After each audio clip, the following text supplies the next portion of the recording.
say, I reinvented electric cars and I'm sending people to Mars in a rocket ship. Did you think I was also going to be a chill, normal dude? Elon Musk, Saturday Night Live, May 8, 2021. The people who are crazy enough to think they can change the world are the ones who do. Steve Jobs. Prologue. Muse of Fire.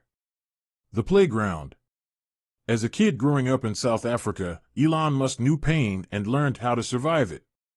When he was 12, he was taken by bus to a wilderness survival camp, known as a Veldskool. It was a paramilitary Lord of the Flies, he recalls. The kids were each given small rations of food and water, and they were allowed, indeed encouraged, to fight over them. Bullying was considered a virtue, his younger brother Kimball says. The big kids quickly learned to punch the little ones in the face and take their stuff.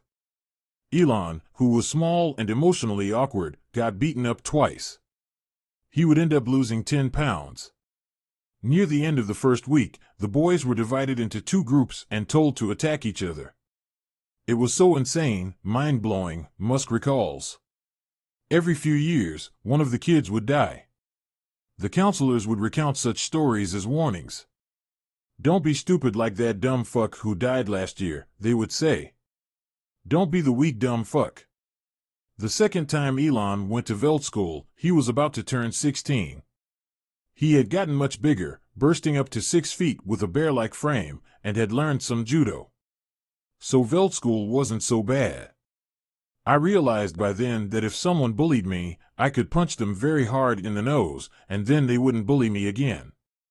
They might beat the shit out of me, but if I had punched them hard in the nose, they wouldn't come after me again.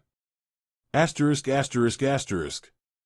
South Africa in the 1980s was a violent place, with machine gun attacks and knife killings common. Once, when Elon and Kimball got off a train on their way to an anti-apartheid music concert, they had to wade through a pool of blood next to a dead person with a knife still sticking out of his brain.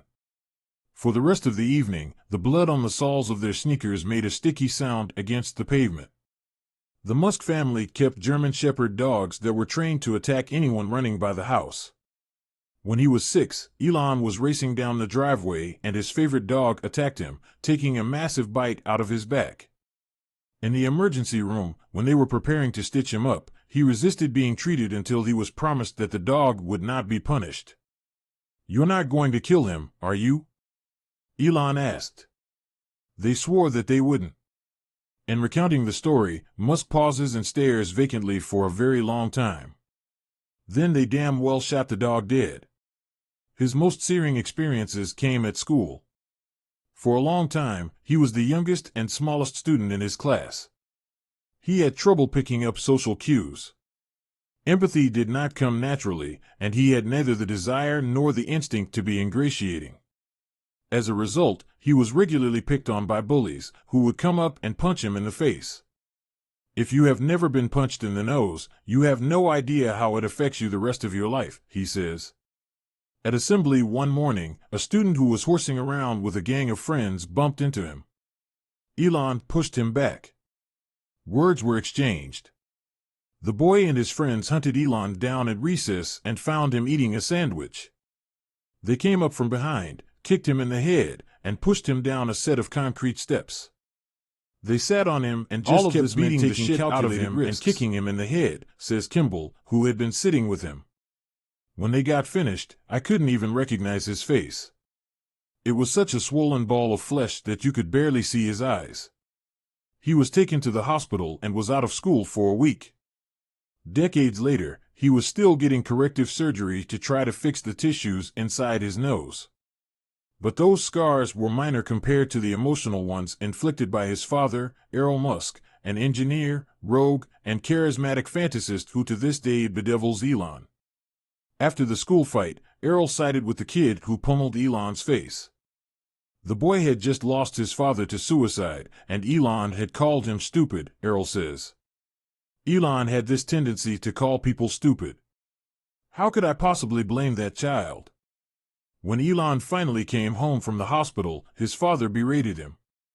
I had to stand for an hour as he yelled at me and called me an idiot and told me that I was just worthless, Elon recalls. Kimball, who had to watch the tirade, says it was the worst memory of his life. My father just lost it, went ballistic, as he often did. He had zero compassion. Both Elon and Kimball, who no longer speak to their father, say his claim that Elon provoked the attack is unhinged and that the perpetrator ended up being sent to juvenile prison for it. They say their father is a volatile fabulist, regularly spinning tales that are larded with fantasies, sometimes calculated and at other times delusional. He has a Jekyll and Hyde nature, they say. One minute he would be friendly, the next he would launch into an hour or more of unrelenting abuse. He would end every tirade by telling Elon how pathetic he was. Elon would just have to stand there, not allowed to leave. It was mental torture, Elon says, pausing for a long time and choking up slightly. He sure knew how to make anything terrible. When I call Errol, he talks to me for almost 3 hours and then follows up regularly with calls and texts over the next 2 years. He is eager to describe and send me photos of the nice things he provided to his kids, at least during the periods when his engineering business was doing well. At one point he drove a Rolls-Royce, built a wilderness lodge with his boys, and got raw emeralds from a mine owner in Zambia, until that business collapsed. But he admits that he encouraged a physical and emotional toughness. Their experiences with me would have made Veld School quite tame, he says, adding that violence was simply part of the learning experience in South Africa. Two held you down while another pummeled your face with a log and so on. New boys were forced to fight the school for downloading on their first day at a new school. He proudly concedes that he exercised an extremely stern streetwise autocracy with his boys. Then he makes a point of adding, Elon would later apply that same stern autocracy to himself and others. Adversity shaped me. Someone once said that every man is trying to live up to his father's expectations or make up for his father's mistakes, Barack Obama wrote in his memoirs, and I suppose that may explain my particular malady. In Elon Musk's case, his father's impact on his psyche would linger, despite many attempts to banish him, both physically and psychologically. Elon's moods would cycle through light and dark, intense and goofy, detached and emotional, with occasional plunges into what those around him dreaded as demon mode. Unlike his father, he would be caring with his kids, but in other ways, his behavior would hint at a danger that needed to be constantly battled, the specter that, as his mother put it, he might become his father. It's one of the most resonant tropes in mythology. To what extent does the epic quest of the Star Wars hero require exorcising demons bequeathed by Darth Vader and wrestling with the dark side of the Force? With a childhood like his in South Africa, I think you have to shut yourself down emotionally in some ways, says his first wife Justine, the mother of 5 of his surviving 10 children. If your father is always calling you a moron and idiot, maybe the only response is to turn off anything inside that would have opened up an emotional dimension that he didn't have tools to deal with. This emotional shut-off valve could make him callous, but it also made him a risk-seeking innovator. He learned to shut down fear, she says. If you turn off fear, then maybe you have to turn off other things, like joy or empathy. The PTSD from his childhood also instilled in him an aversion to contentment. I just don't think he knows how to savor success and smell the flowers, says Claire Boucher, the artist known as Grimes, who was the mother of 3 of his other children. I think he got conditioned in childhood that life is pain. Musk agrees. Adversity shaped me, he says. My pain threshold became very high.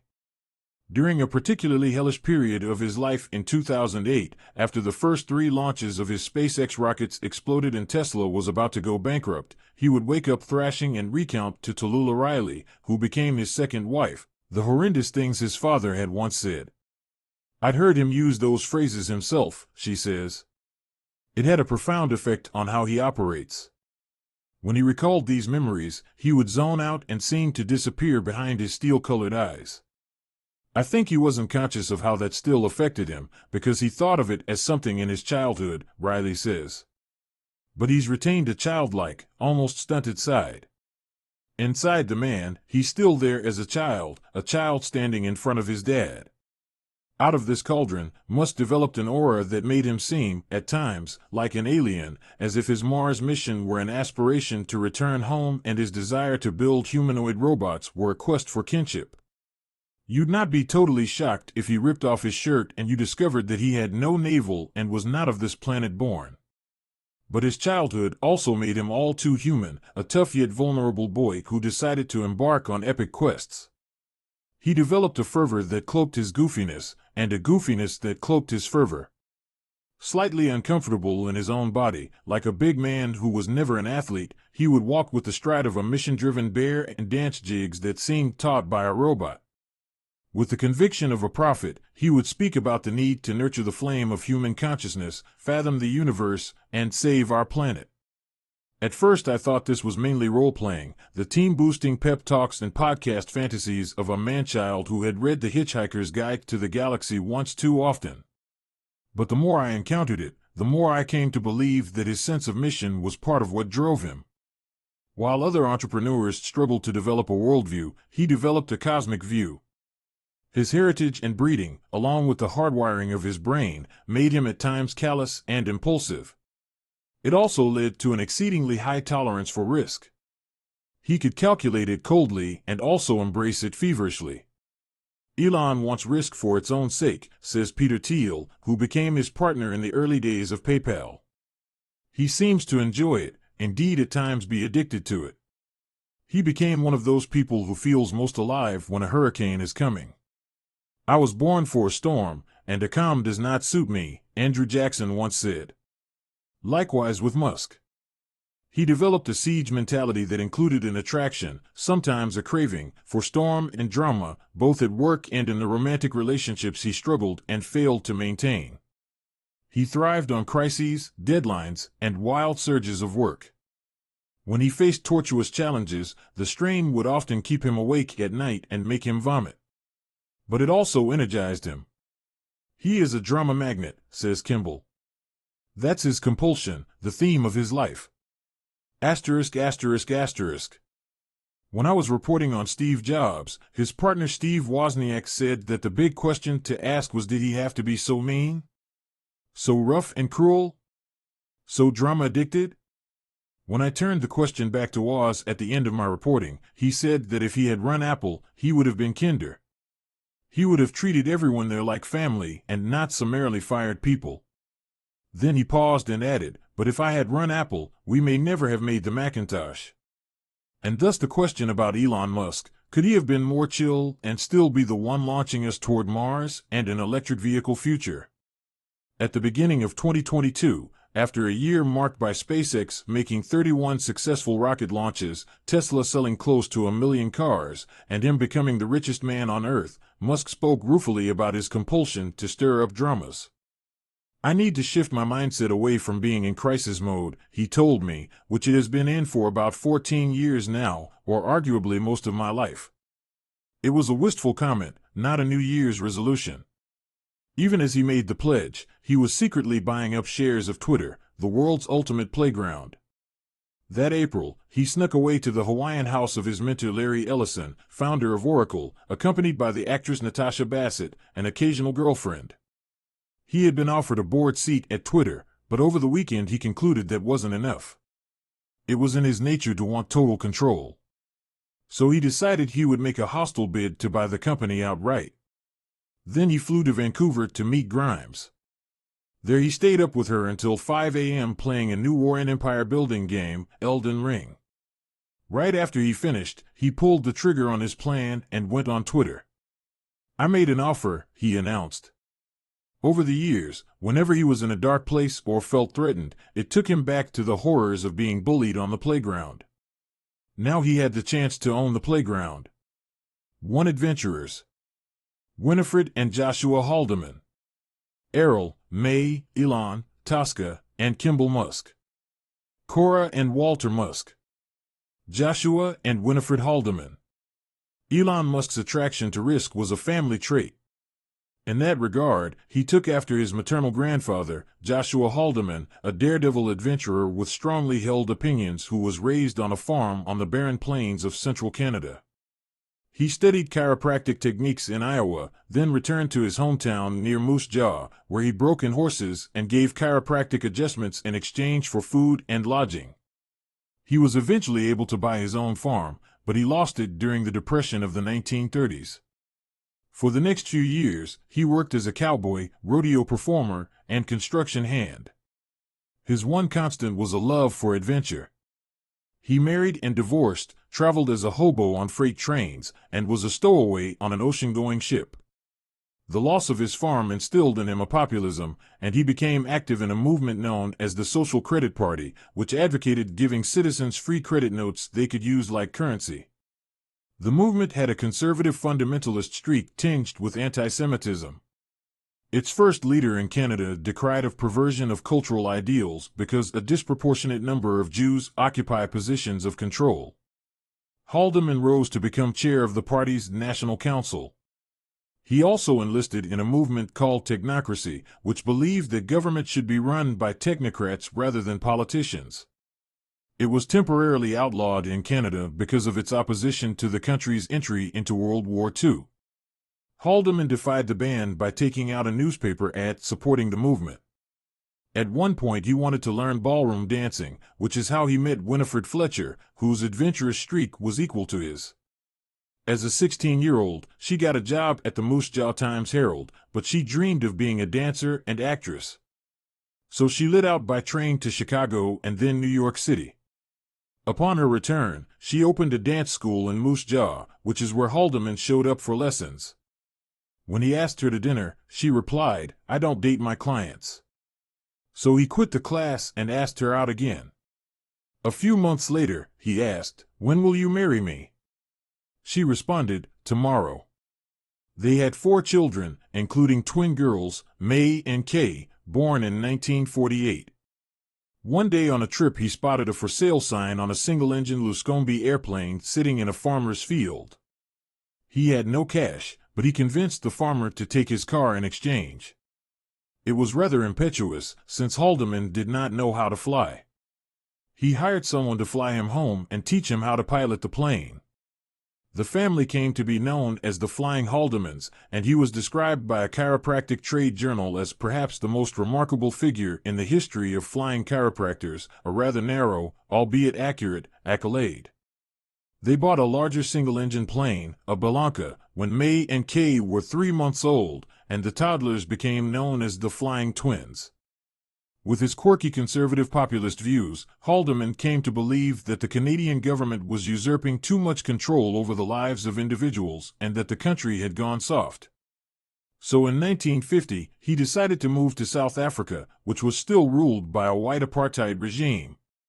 They took apart the Belanca, crated it, and boarded a freighter for Cape Town. Haldeman decided he wanted to live inland, so they took off toward Johannesburg, where most of the white citizens spoke English rather than Afrikaans. But as they flew over nearby Pretoria, the lavender jacaranda flowers were in bloom, and Haldeman announced, "This is where we'll stay." When Joshua and Winifred were young, a charlatan named William Hunt, known, at least to himself, as the Great Farini, came to Moose Jaw and told tales of an ancient lost city he had seen when crossing the Kalahari Desert in South Africa. This fabulist showed my grandfather pictures that were obviously fake, but he became a believer and decided it was his mission to rediscover it, Musk says. Once in Africa, the Haldemans made a month-long trek into the Kalahari every year to search for this legendary city. They hunted for their own food and slept with their guns so they could fend off lions. The family adopted a motto, "Live dangerously, carefully." They embarked on long-distance flights to places such as Norway, tied for first place in the 12,000-mile Cape Town, to Algiers Motor Rally, and became the first to fly a single-engine plane from Africa to Australia. They had to remove the back seats to put in gas tanks, May later recalled. Joshua Haldeman's risk-taking eventually caught up with him. He was killed when a person he was teaching to fly hit a power line, causing the plane to flip and crash. His grandson Elon was 3 at the time. He knew that real adventures involve risk, he says. Risk energized him. Haldeman imprinted that spirit onto one of his twin girls, Elon's mother, May. I know that I can take a risk as long as I'm prepared, she says. As a young student, she did well in science and math. She was also strikingly good-looking. Tall and blue-eyed, with high cheekbones and sculpted chin, she began working at age 15 as a model, doing department store runway shows on Saturday mornings. Around that time, she met a boy in her neighborhood who was also strikingly good-looking, albeit in a smooth and caddish way. Elon Musk. Elon Musk was an adventurer and wheeler-dealer,